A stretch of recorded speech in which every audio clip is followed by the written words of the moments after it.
balancer and assign the two instances to it. So we scroll down, we click on load balancer, we click on create load balancer, we select previous generation classic load balancer, we give it a name, we select the private network where our instances exist. We configure the port that the load balancer will receive requests on, which in this case will be 80, and the port in which it will forward requests. In this case, this is a port that your workers are waiting requests on, and in my case, it's 80. If you left the original for Flask, which is 5,000, then you would have, to put 5,000 there. We select a subnet. In this case, it's just the one subnet that was created up by default, and we then click on assign security groups. For the time being, just choose the default one and keep going. You just ignore this message and keep going. Ignore the health check, keep going. We're not gonna assign any workers for the time being. So just say keep clicking till it says review, and then basically just create your load balancer. We now actually have to configure it. So you'll see that you'll have a load balancer that was created, and the first thing that we need to do is we need to configure its security policy so that we can actually connect to it. So we click on description, and you're going to get here a security policy. Click on that, and it's going to open eventually. There we go. We can look at the inbound rules. This one doesn't have any, yours might. Sometimes Amazon adds a default rule. So in this case, we're gonna do is we're gonna allow connections to port 80, and we're gonna open it to the world.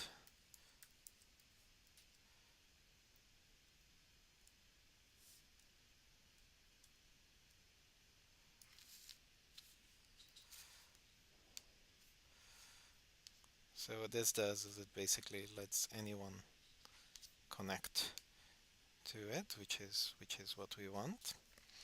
We're gonna go back to our load balancer.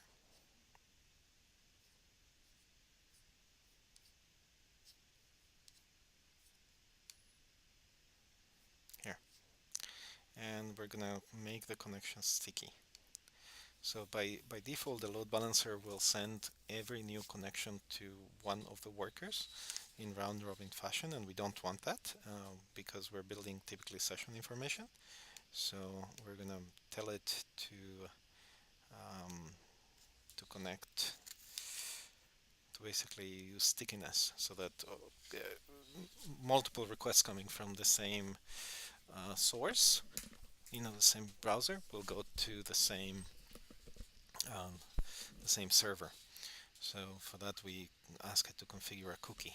It will do it for us, and we tell it that the cookie in this case, I don't know, I'm making it last for an hour. After we've done this, we need to start adding some instances. So we click on instances, and you'll have the ones that there are no instance registers. Does load balancer? Yes. So we click on edit instance, and the instances that you have are so we're going to add the workers. We're not adding the database because the database is not connected to a load balancer. So we're just going to add two workers, and they're going to show up, and initially they'll show up as if they are out of service. And the reason for this is because the load balancer, because before it makes them available, it conducts what's called the health check. The health check is, in this case, we can see what it is. If you click on health check, you'll see is that it, and we can configure it, is that it basically uses HTTP to ping your server and download a very specific page. And if it gets it well, then it's happy. So as you can see from this health check, it's based on HTTP and it's connecting to port 80 of each of the workers, and it's going to try to download this page index.html. So we do have a server running on port 80, it's Flask, but for my case, there is actually nothing that maps to index.html. So I'm going to change it to a document or a path that I know actually exists on my server, which is login. Um, then I'm gonna make the health check go a little bit faster so that the instances comes online a bit faster. Now you want to eventually undo these changes because otherwise the health check will be producing a lot of traffic. So um, what I'm telling it to do is to conduct a health check every 5 seconds, and once it gets 2 health checks that are fine, it will treat that the instances, it will believe that they are alive.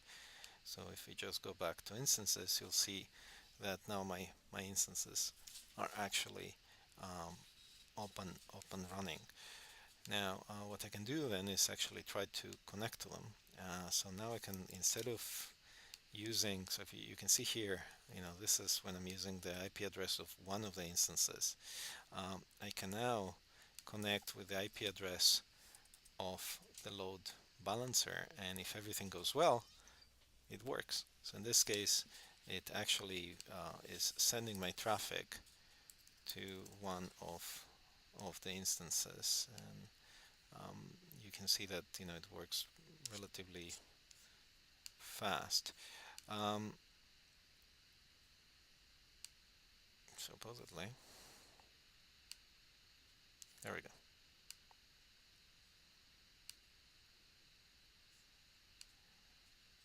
Okay. So you can actually monitor your instances and see what's going on with them. It collects information at granularities of a minute. Actually, this is a full hour. Um, oh gosh, showing data for last hour, so it takes it some time before it will show you anything which is actually useful. Um, but it just in instances you should be able to see whether your instances are healthy or not, and you can actually remove instances and add instances manually.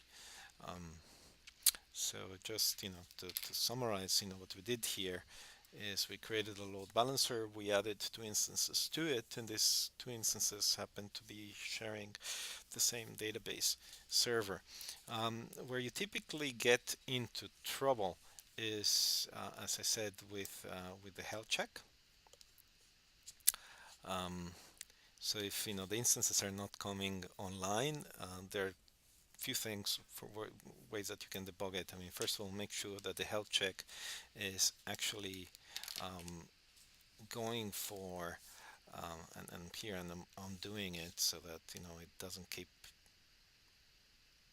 um, pinging my servers, but make sure that the health check is actually going for a document that does exist in your system. That's number one. Number two, make sure that your workers are actually running a Flask server on the port that the health check is pinging for, and that they have something mapped to that address. And number three, make sure that the security group of the workers allows connections from the load balancer. Now the load balancer will be on the same private subnet, so if you allow connections from any instance in that subnet, then that should work. Um, Once that is all set up, your instances should show up as live and in service. Now, on the other hand, if even if the instances are live and well, if you can still not connect to the load balancer, then there's a good possibility that the security policy for the load balancer is misconfigured. So just click on description, go to source security, and make sure that you're allowing connections either from everywhere in the world or at least from your own machine. So in this case, that's what I'm doing there. Finally, you can connect to each of the individual instances and see what is going on with them. Um, you know, they are both running um, Unicorn, and Unicorn creates logs. So I'm gonna, for example, connect to one of the two workers. Let's say worker one.